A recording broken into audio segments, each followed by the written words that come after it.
Hi, magandang gabi po sa inyong lahat. Pasensya na po for our second reading of the day. Medyo hindi po talaga maganda ang aking pakiramdam, pero huwag po kayong mag-alala. Nandito na po ako para sa second reading of the day po natin. Hindi ko po kayo hahayaang matulog nang wala po akong second reading para po sa inyong lahat. Yan. So, mamimili po tayo para sa second reading. Balasahin muna po natin ang ating mga baraha.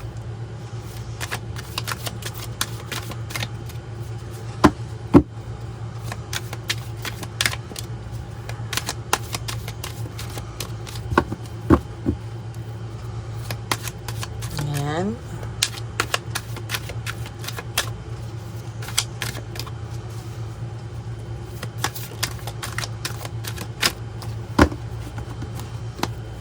Okay. Pili na po tayo ng 10. 1, 2, 3, 4, 5, 6, 7, 8, 9, and 10. Ayan. Pasensya na po kayo, malakas po yung energy ko pero masakit po talaga ang tuhod ko din, kaya rin po siguro ko nilalagnat. Nabigla po sa paglalakad. Okay, i-reshuffle muna po natin ito para alam niyo po na never po siyang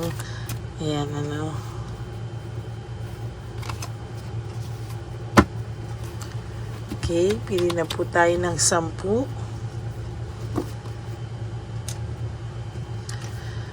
1, 2, 3, 4, 5, 6, 7, 8, 9, and 10.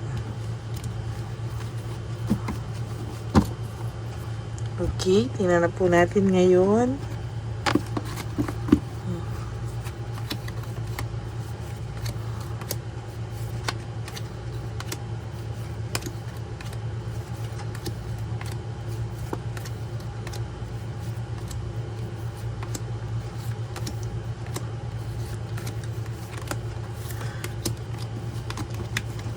Okay.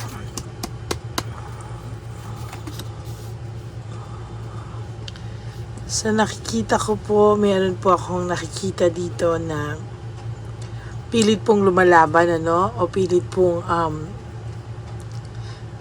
siyang lumalaban, pilit niya pong tinatatagan yung kanyang sarili, pinapakita niya po sa person nyo na siya po ay very stable para hindi po siya iwanan ng person nyo.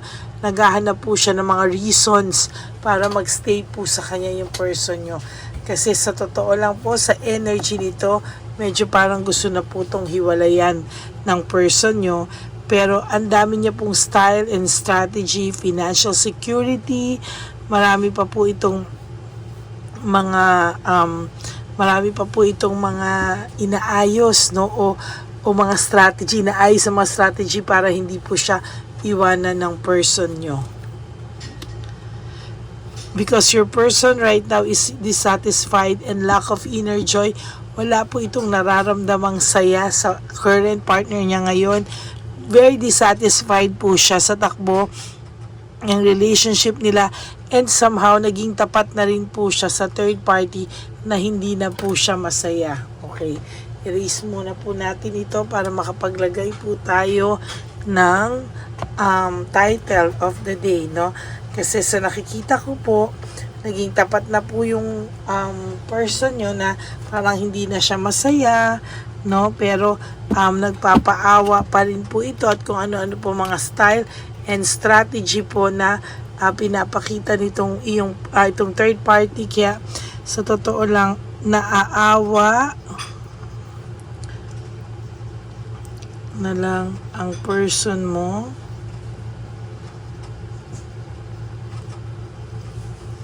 sa third party nyo.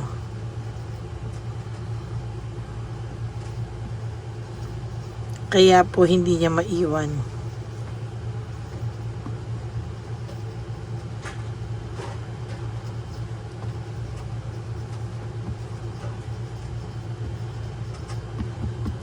Naaawa na lang ang person mo sa third party nyo, kaya hindi niya lang maiwanan. Alam nyo, ang lakas ng energy nito na talagang may awa factor lang po dito, no? Yung third party, ay yung person mo, and somehow pinipilit niya po, no? Pinipilit niya po na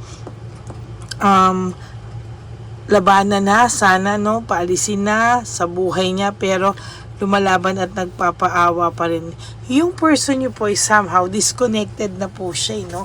Nakaramdam na po siya ng panlalamig ulit, no? Dito sa person nyo, and somehow ayan po talaga yung panlalamig. Hindi niya po talaga maiwasan disconnectedness or disconnected po siya talaga sa person nyo. Okay, only upwards. Wala ka na pong pupuntahan. Ikaw as a person, wala ka na pong pupuntahan na medyo grabe pa sa sitwasyon na to. Sa totoo lang po, ang makakaramdam na po ng grabing sitwasyon, hindi na po ikaw, kung hindi yung person mo po, no? Somehow yung person mo po talaga ang sa nakikita ko, no, ang magdadala nito, no? No motivation, lack of passion, and very uninspired.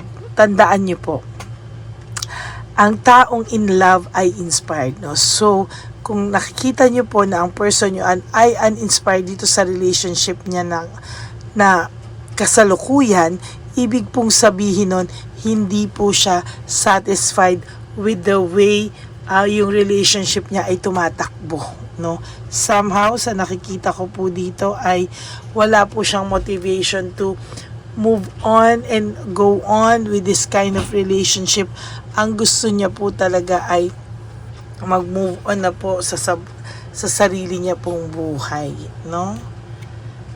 This is a success for you, and the phase, sa totoo lang po, tinatapos na talaga ng universe ang paghihirap mo. Hindi lang sa iba lang po talaga, sa inyo matigas lang po yung ulo, no?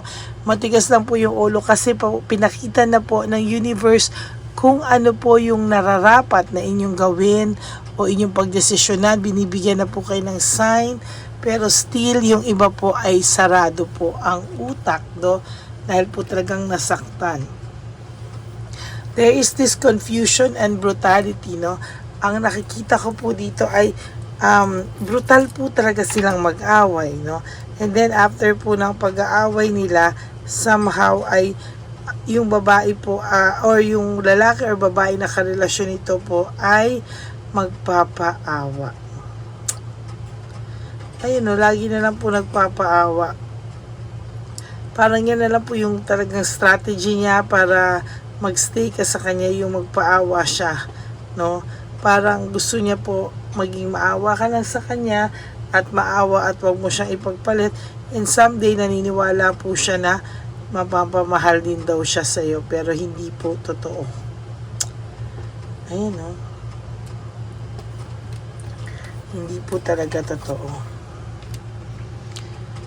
There is legal proceedings, no? Sa nakikita ko po sa inyo, sa ngayon ay may legal proceedings. Meron po akong nakikita na hindi tama, no? Hindi talaga tama sa mga pangyayari sa buhay mo ngayon.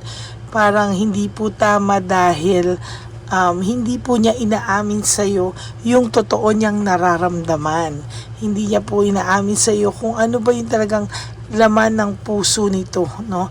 Kung titingnan nyo, hindi naman po yung third party ang laman ng puso niya, kung hindi puso't isipan niya, ikaw pa rin po ang laman, no? Kaya lang po, parang sobrang kanyang nasaktan. Talagang ito po ay parang iti-take niya yung time niya to heal, no? Maghanap ng buhay. At para kung bumalik man siya sa iyo someday, kung kayo man talaga, ay maayos daw po siya. Ayan po, no, hindi niya po kasi pinag-isipan yung mga naging desisyon niya sa buhay before, no. Pero ngayon po, no, sa nangyayari sa kanya ngayon, he or she is just taking his or her time para lang po makarecover dito, no. Talaga pong gusto niya pong makabawi, no. Pero parang sa ngayon po medyo tagilid po ang pagbawi niya. There is this emptiness and emotional loss, no. Nakakaramdam po ako ng matinding emptiness sa person nyo and emotional loss. Somehow, namimiss ka po talaga nito lately. Sobra ka po talaga niyang namimiss. Kaya nga po, nakita ko yan sa first reading of the day natin na sobra ka po niyang namimiss talaga, no. Parang hindi niya po matake na, no, parang hindi niya matik na tumagal pa daw ng ganito yung sitwasyon nyo, pero wala naman po siyang ginagawang anything to win you back. Ang ginagawa po nito is nagpapapansin, and yet ikaw po ang gusto niyang gumawa ng way, magkausap lang kayo. Namimiss niya po kasi yung samahan nyo, yung teamwork and collaboration nyo, somehow po ay namimiss po talaga ng person na ito. Ayan, no, may nai-insecure po sa'yo. Sabi ko nga po sa'yo, no, na merong nag-i-stalk sa'yo behind your back, no. Meron po talaga nag-i-stalk sa inyo. Ayan, no, may deception and manipulation. Talaga nagkaroon po ng foul play dito, no, habang ikaw ay wala. Talagang ito pong taong to ay somehow, no, medyo nagbinata, medyo nagmi-midlife crisis talaga siya. And talaga naman po, sa totoo lang, nasaktan ka po niya talaga ng bongga. Kaya para po sa inyo, no, sana naman po ay maging maayos na po kayo sa mga susunod na panahon. At tandaan niyo po, ang pagbalik niya is just a bonus kung gusto mo po, no. Pero kung gusto mo po na wala ka ng pinapaalamanan, wala ka iniintindi, you just ganyan lang po, no? Date lang talaga, no? Legal complications, kayo po ba ay may hinahabol ditong utang, pera, o mga gamit, no? Feeling ko po kayo po ay aabot pa sa barangayan or ayan, no, sisiraan, yan, no? Talagang yan po yung nakikita ko talaga. Loss, opportunity, mischance. Ang dami niya na pong nalulos na opportunity at nami-mischance. Why? Dahil din po sa katigasan ng ulo niya at dahil din po sa taas ng pride and ego niya, no? Ayan po ang nakikita ko talaga. Kahit po anong gawin niya, no, wala pong mangyayari sa katamaran niya, wala pong kahit ano pong business ito, pasukin niya, wala siyang nagkakamalas-malas siya financially, pero sa totoo lang po, no, mataas pa rin po yung pride niya, sa totoo lang. Pero pag every time na iiyak tong Tsabiitang Palakato at magmamakaawa sa kanya, may soft spot din naman po ito, no, na parang pinipilit na lang po niya din minsan intindihin, no, para hindi na po sila magkabungangaan. Ayan, no, tingnan niyo po yung cards niya. There's anxiety, trauma, and hopelessness, no. Sa totoo lang po, natutrauma rin siya, na anxiety din po siya. Hindi niya nga po alam na makakaramdam siya ng ganyang klase because parang sa kanya, tapos na ako. Parang ikaw po ay parang, tapos na ako dyan, pinagdaan ako na dyan. Pero most of the time, naiisip mo pa rin po ang lalaking ito. No. Curious po siya sa iyo ngayon kung ano po ang ginagawa mo. Curious po siya talaga, no, kung nasaan ka, meron ka na daw bang iba. Nagtatatanong po ito, no, sa ibang tao, no.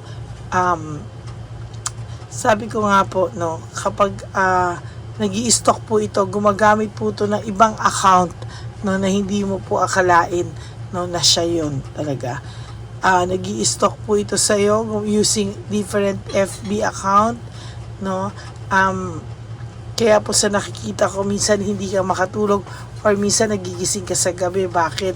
Kasi iniisip ka po ng person mo.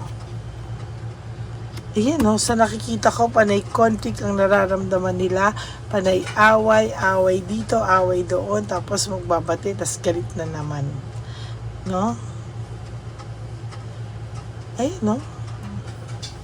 Away dito, away doon, bate, galit. Yan ang buhay nila ngayon ng third party, no?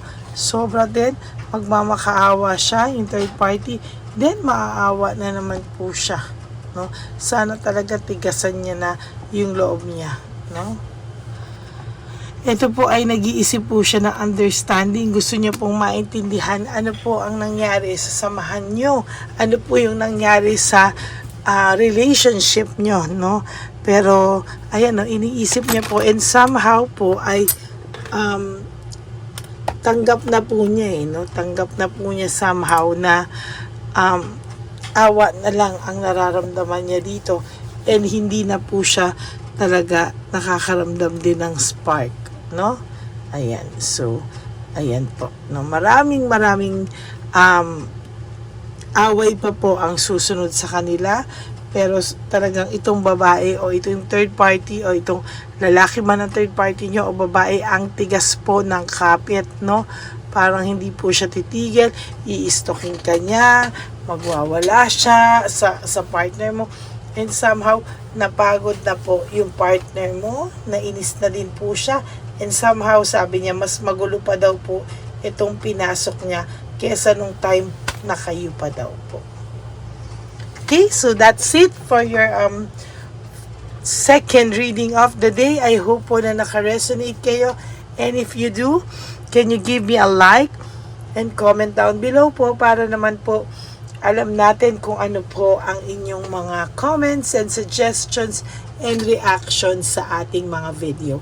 Pagpasensyahan niyo po, ako po ay natagalan bago magbigay kasi sobrang kirot po ng aking right knee, no? Kaya pagpasensyahan niyo po talaga na nagkukos ng sinat or lagnat sa akin dahil nga po dito sa aking tuhod. Hindi ko po alam kung may pilay or ano ba ang nangyari. Hindi ko talaga ma-explain.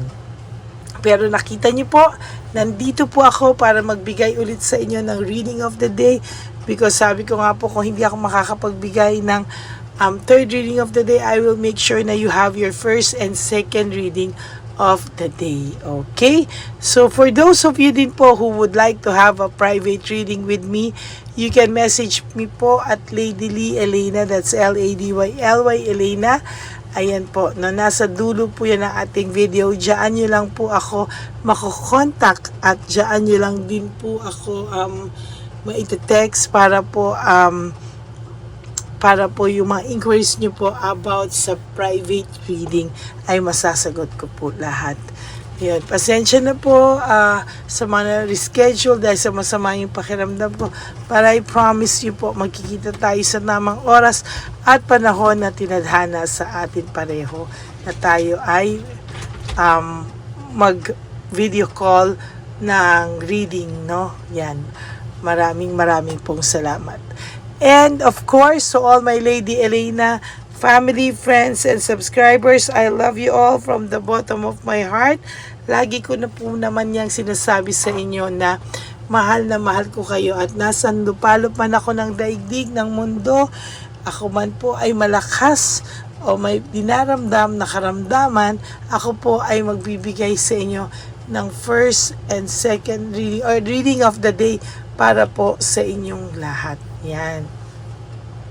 At sa aking po ever loyal at solid na Lady Elena friends, family, and subscribers, I love you all from the bottom of my heart.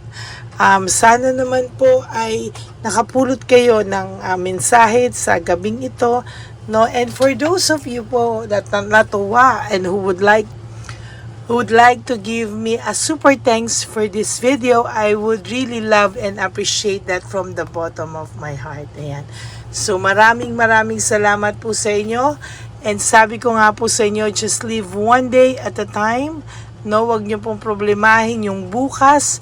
Mamaya, wag niyo problemahin yung um, birthday mo, birthday niya, anniversary nyo, Christmas, yung mga holidays, at Valentine's Day, just live for today.